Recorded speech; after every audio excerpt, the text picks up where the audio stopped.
Welcome to Credit Chat Live. My name is Destiny White, and I am so happy to be joined by my co-host Christina Roman. And today we will be chatting with our special guest, Anna and Jai Conte. Anna is the president and director of financial planning at Re-Envision Wealth, and she specializes in working with women entrepreneurs and women inheriting wealth. We're so honored to have her here on Credit Chat Live today. So welcome, Anna. I did learn that you are a first generation American woman, and much of your focus is on advising first generation families. I know I briefly introduced you, but would you be able to share just a little bit more about your background and what inspired you to work in this industry and serve this community? Yeah, I would love to. I'm super excited to be here. Thank you so much for having me. I grew up as one of the least likely financial advisor profiles that you can imagine. My parents are immigrants. I grew up with, a decent amount of financial illiteracy, I would say. Most of my family was very focused on, making things work on a week to week, month to month basis. And they didn't implement the strategies or think about money or have a relationship with money in the way that I have come to develop. And I see that so many people who have financial stability and financial abundance do. I ended up in this industry by total happenstance, total accident. I got a call one day from a recruiter after I had graduated college, and here I am all these years later. I think that's one of the biggest gifts I've received, and I'm so grateful to this industry for helping me personally break a lot of cycles or create new cycles within my family. And so, my real focus has been on helping pay that forward and helping other people who are in a similar background who, have made big socioeconomic leaps in their family to manage money well and make sure that they are capturing and keeping as much of that money as they can for themselves so that they can live the life that they want to, help their families and their communities, or just have the a wider impact that means something to them. I love that you share that background, Anna, because I feel like reading and just listening to some of the podcasts that featured you, I could relate so much to your story and the importance of breaking those generational curses around money or just that generational trauma around money and reshaping it for future generations. Um, that that aligns a lot with my own background with my family.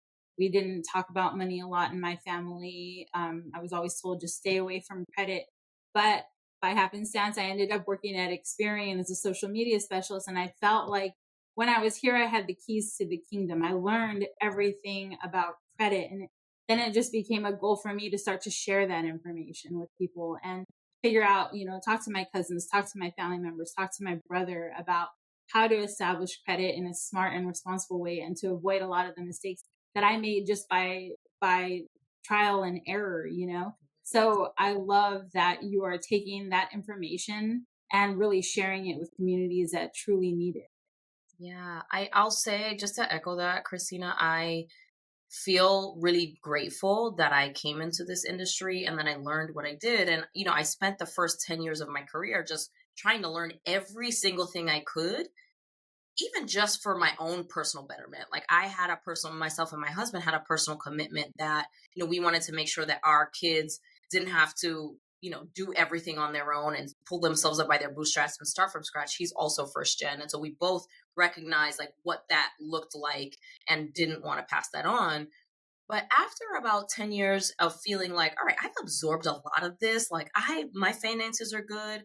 I feel really confident. I kind of had a moment of self-reflection, like, girl, you hit the jackpot. This was like lightning strikes, and you have achieved a level of financial stability that you didn't necessarily know was available to you as a regular person that just worked. And so it felt like it was out of alignment for me not to share that. And so, I made the decision to launch my own firm to work with first gen households, women in particular, because I feel like women really need a lot more focus on financial education, financial sophistication, financial literacy building, financial fluency building, because so much of the narrative is focused on things that don't necessarily relate to us, or they message us that we're bad with money. And I want to just break all of that. Yes, I love that. How do you Amazing. feel financial literacy contributes to the empowerment of these communities of color, these first generation communities, and women in particular? Yeah. So whenever I have these conversations, I like to try and slip in that I'm not ignorant to the reality of many folks, right? Like most of the people I knew growing up were low income. They worked in factories, they worked in supermarkets, like they drove cabs. They were just regular people. And so, I feel very fortunate that I understand like what everyday life is for most people. So we cannot ignore the systemic issues. But I think there is also a whole other component of people not understanding what's available to them because nobody is speaking to them, and they are Mm, not, you just don't know what you don't know. So when mhm, you grow up in an environment, and I think there are very different experiences from an immigrant standpoint, but I'm talking about people that are born and raised in this country. When you regardless of racial or country of origin, when you are not exposed to conversations, you are not exposed to concepts, you are not exposed to the idea that you can plan and be your own financial safety net long term. You can build a life that is not just safe but also abundant for yourself, and it's not that complicated. The most complicated part of it is sticking with the plan long term, which goes contrary to our human behaviors. But I think it's the exposure to the ideas that can really unlock so much for people that are marginalized, women, people of color. I think that we the first battle and the first step is knowing that it's available to us. The next step is to know how to get there, and I'm very focused on both of those, and to give people the level of hope that I think they should have, and to just demystify things because it can be very overwhelming, especially when you have financial trauma and you have money mindset issues and all of that, which everybody has money stuff, but there are different levels depending on, your own background. Um, but giving folks a blueprint to follow that can allow them to achieve that level of financial abundance, I think it's so important. And we all know that money is not just money. Like money is a tool for positive or negative change depending on whose hands they're in. And so I think that, you know, having more people with wealth, people that have not systemically had access to credit or have not had a lot of wealth within their communities, that has an opportunity to really positively uplift them. And so that's also why I'm so passionate about it. I know I saw a lot of people in my life, especially women, suffering growing up because they did not have access to financial resources, because they did not have access to credit, or because they did not have the money sophistication to make the good decisions over the long term to put themselves in a situation where they could, make choices that were healthier for their mental, physical, emotional health. And so that's also a motivating factor behind me. So I know that there's such a difference that can be made, and I could talk about it all day. You're so right. And that access is so crucial. Just these different groups having the access to the resources is really the main barrier here that we're facing, and also just reminds me of cultural competence, that term of just recognizing, respecting, like adapting to different cultural beliefs that might be different from our own beliefs, which really just leads to better, more effective communication to all walks of life, right? That's how I see cultural competence. But Anna, what role would you say that cultural competence plays in providing effective financial education to first gen households? I think that's such an important question, Destiny. And I think it makes all the difference in the world. For some people, a message is going to land with them regardless of who says it, and regardless, when it's the right time for that person to hear that message, it doesn't matter who says it. Like they're going to hear it and it's going to spark change in them, or it's going to send them on a new positive path. However, for a lot of people, there is a lot of self-doubt, a lot of limiting beliefs, or a lot of feeling as though like that sounds good in this sort of perfect ideal scenario, but I don't think that it applies to me. And that's why I think that you have a greater chance of impact when you have someone who understands that community, who looks like that person, who talks like that person, who understands the nuances of that culture and can speak to that, right? Like that, the person that is nothing like that person and the person that is everything like that person can say the same thing, but it's going to land really differently. And so I think because it's coming from a place of identification, but then it's also coming from a place of empathy, in understanding in a very real way. And that's one of the reasons why I'm so passionate about diversity in the financial advisory space, because I know that I even if I don't have the exact same lived experience as a client, I have the cultural understanding and the cultural competency and the relevancy to understand what that's like. Either people like friends that I know have experienced this, extended family members I know have experienced this. And that makes all of the difference for me to be able to advise that person from a place of empathy and understanding and give practical tips versus sometimes what happens is, there's judgment, whether we realize it or not. We're human beings. We all judge and we have these things that we say, or assessments that we make about people's situations. But if we have a level of empathy, I think that allows us to push that aside and actually give people the help that they need, whether that be through knowledge, education, or direct advice. Wow. Absolutely. I love that. You have to approach it from a point of empathy. We used to do these conversations on Periscope, back these live conversations where we would put our credit expert in front of audience, in front of, all of whoever was on Periscope. And we said, ask us your credit questions. And I loved these sessions particularly because Rod Griffin, who's our senior director of consumer education, he does not judge at all. You could ask like the toughest credit question. I had my car repoed and how is that going to impact my credit? And he approaches it from just a very matter of fact, like no judgment approach. And I felt like because of that approach, we started to get a lot more people on these chats and they started to feel very comfortable to ask us these questions. And that has always been, I so admire that about him. And that has always been the way we've tried to lead our credit education. We are not here to judge you. We are here to provide you with the resources that you need, to provide you with the tools to improve your credit. And we understand, you said earlier, you don't know what you don't know. And so we actually created a boot camp called the If You Know, You Know Credit Academy, because there's so much information about credit that you do not know unless you know. And so we tried to break down those tips, and we actually took these to HBCUs and we started to share them. We're working with Home for USA to provide them with these credit academies that they can then empower their students with this knowledge that they can then take to their family members. Excuse me. But yeah, so we're always trying to approach our education and our financial literacy from that empathetic perspective as well. I love that. I love that so much. And that's really rare, right? Like there is such a heavy dose of shame and judgment that is in a lot of financial content, financial advice that's out there.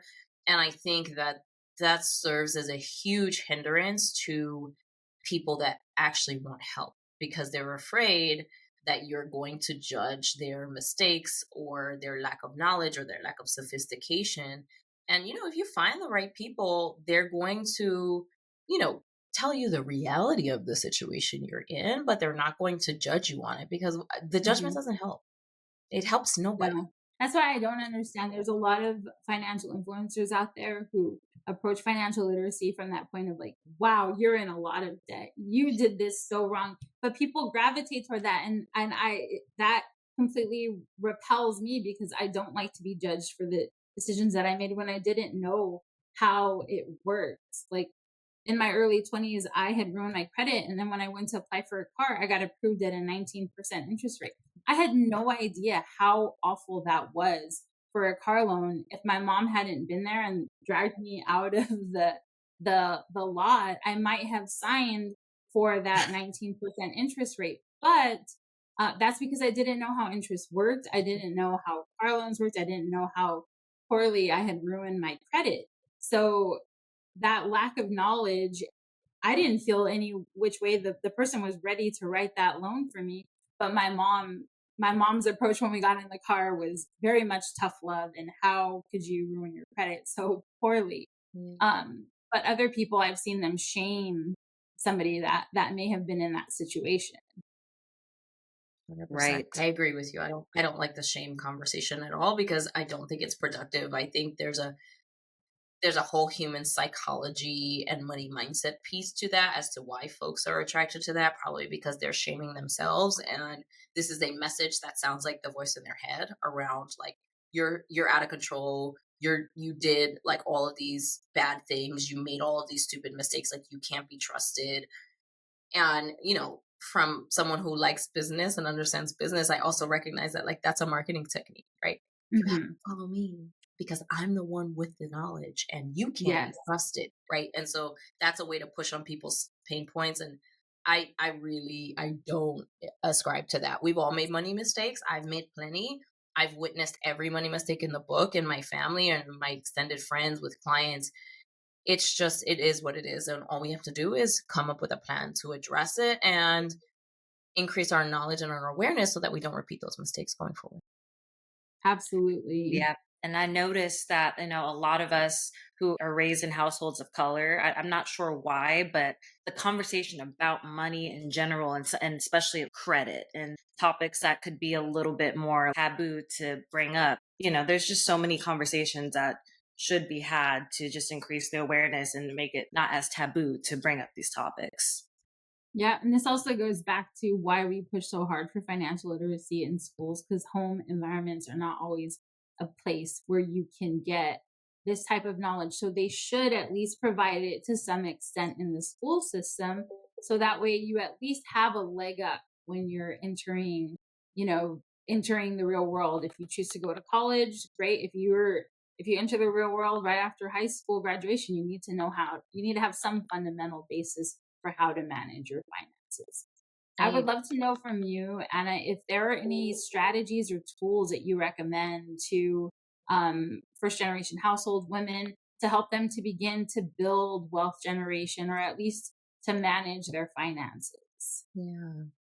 There are so many. I think that there are really a couple of things that I always focus when someone's starting from scratch. First off, I recommend tracking your net worth. There are lots of apps out there that are free that allow you to do that. And the reason I emphasize this, so net worth is essentially just like your assets minus your liabilities um, equals your net worth. And the reason I tell folks to focus on that is because for a lot of communities of color, their sole financial plan or their sole metric is how little debt they have and if they're able to pay off their debt, right? And that's their sole financial goal, or maybe to buy a house. Like those are the things that we typically see folks aspiring to. And what that does is it like only focuses on keeping yourself out of debt, and it doesn't acknowledge the fact that wealth is built not by being debt free but by being very strategic about the amount of debt you take on and building wealth outside through investments, retirement accounts, businesses, real estate, whatever your particular choice is. And so I like folks to focus less on debt and to focus more on the holistic picture. So they want to tracking net worth allows you to keep track of that progress that you're making and to stick with it, right? At the beginning stages, I'm always focused on what are the things that folks can stick with that are going to keep them emotionally motivated and engaged so that they can keep up with their financial trajectory and their financial plan that they set their financial goals. Because I think that's, besides the realities of life, I think that's one of the biggest challenges that people have in terms of, making that positive financial change for themselves.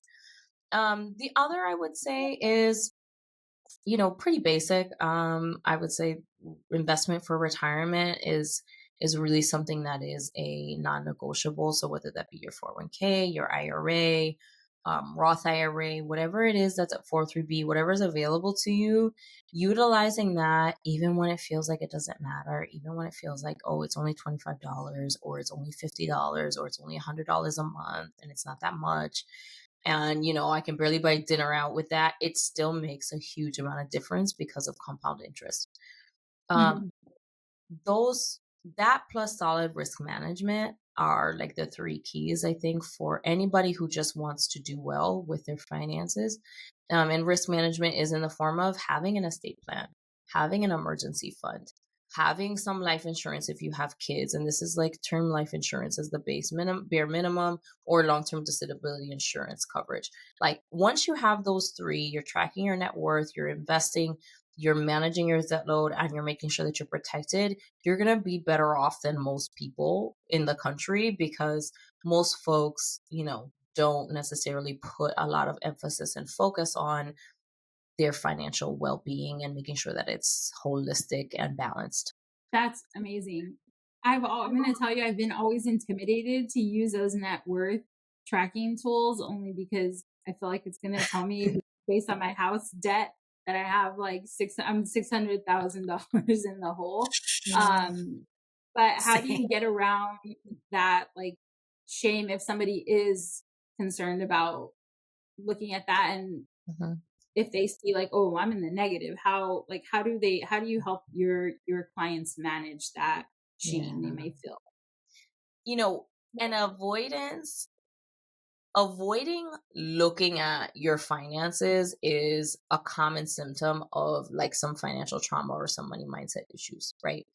And so, the first thing I always have folks do whenever they start working with me is to do a deep dive and understand like what their money mindset is and what their money narratives are. And so I have folks do an exercise where they go back and they look at their earliest money memories, like they journal their earliest money memories to their most recent.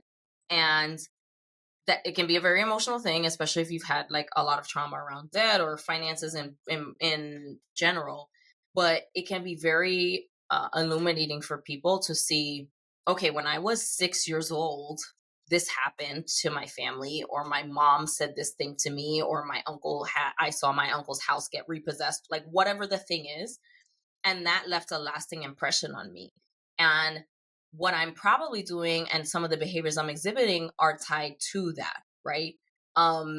They are tied to those behaviors. And I think the awareness of those triggers is like the first step people have to take when they want to have a more healthy relationship with money, and they actually want to be proactive in managing their money.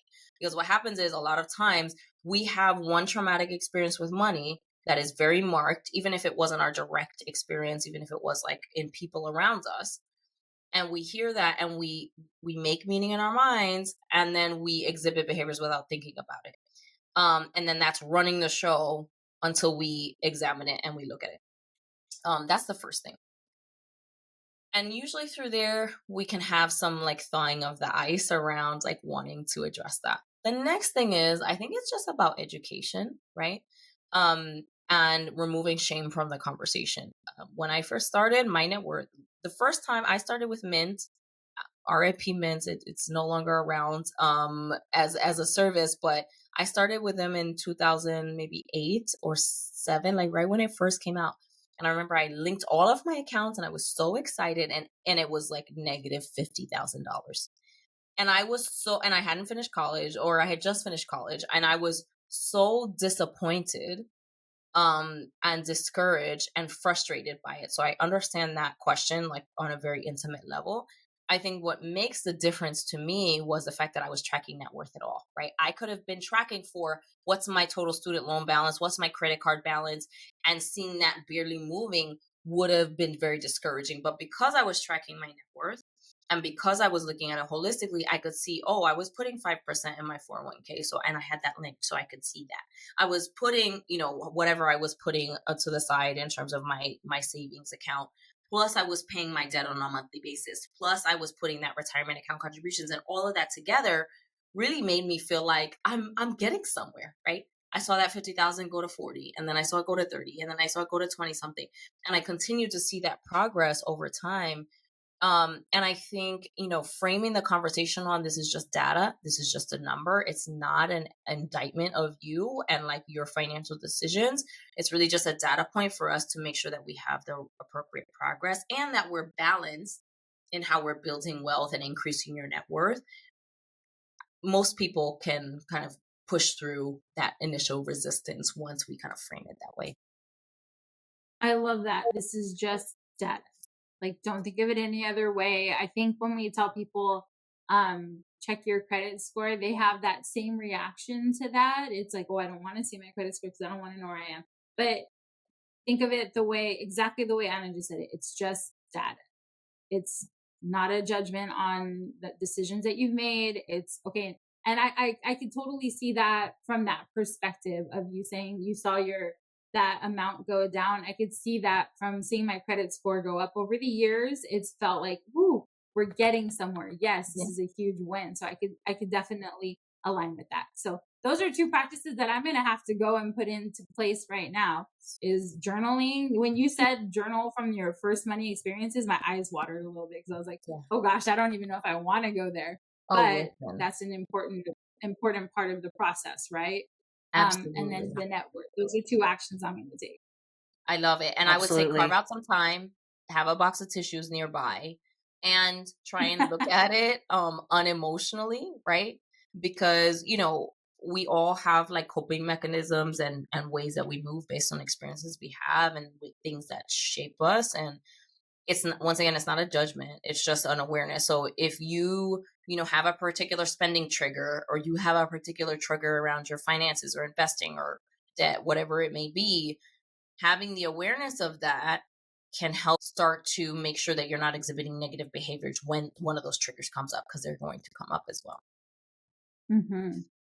Anna, you're really speaking to me right now. Like Christina said, I'm definitely gonna sit down and have a moment to reflect. You brought up something to me. You made me think of having a scarcity mindset surrounding money.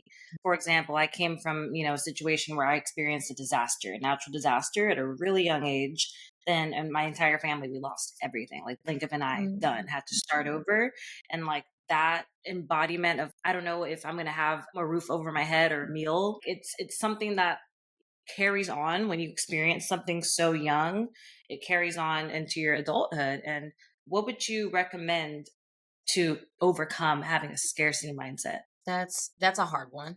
Mm. But I would say like one small action that folks can take with that, I think, is to reframe our relationship to money, and to stop attaching so much emotional weight to like the dollars in the bank account, and recognize that, you know Mm. dollars that are spent, dollars that are invested strategically in both of those ways, will come back to us multiple fold if we're intentional, if we're thoughtful, if we do our research, if we, increase our financial education and our literacy. um I think Agreed. when you have those experiences where everything is taken away from you, or you hear about those experiences where everything is taken away from you, or you have cultural, like multi-generational money trauma or traumatic stories that happen, um it can be really easy to like want to cling on to money, because you know things can happen and we never know, and remember what happened to uncle so and so, and remember what happened to your grandma, right? Like those things stick with us. And what it does is it inhibits our growth and our potential. This is my belief. I believe it inhibits our growth and our potential to live a more aligned and like actualized life. And it also limits our ability to have financial abundance and to release that scarcity. It's kind of like a catch 22.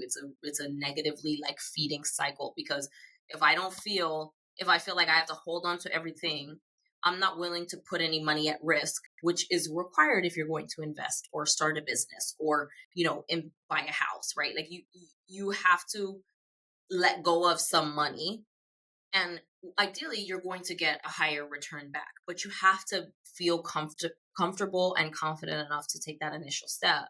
Otherwise, you're giving up that potential growth and that potential expansion of your financial abundance, which is exactly what those communities need.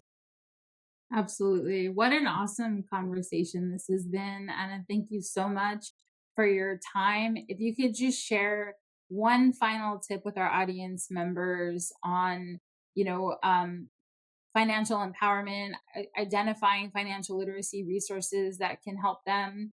And then also, if you could share where they can learn more about you, we'd greatly appreciate it.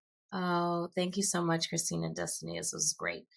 Um, I think there's so like one of the biggest benefits right now is that we have the internet and we have social media and we have YouTube, and there's such a world of information out there. It can be really hard for folks to know though, like who is reputable, who actually knows what they're talking about, what is a reliable source that they can focus on. So I think, the initial steps are look locally, read books. I think those are pretty, fail foolproof, fail safe.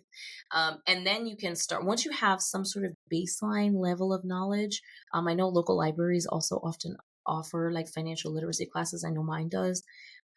Once you have that baseline of knowledge, I think then explore social media a little bit more, because then you have sort of the filter to know how things work, and you can start to make like those more thoughtful decisions, or you can filter through like what's real information and what's not. That would be my advice. But there's so many creators, so many podcasts. Like there's a world of knowledge at our fingertips if we want it. In terms of getting together with me, so I mostly hang out on LinkedIn and Instagram. My Instagram handle is at ANJIEKONTE.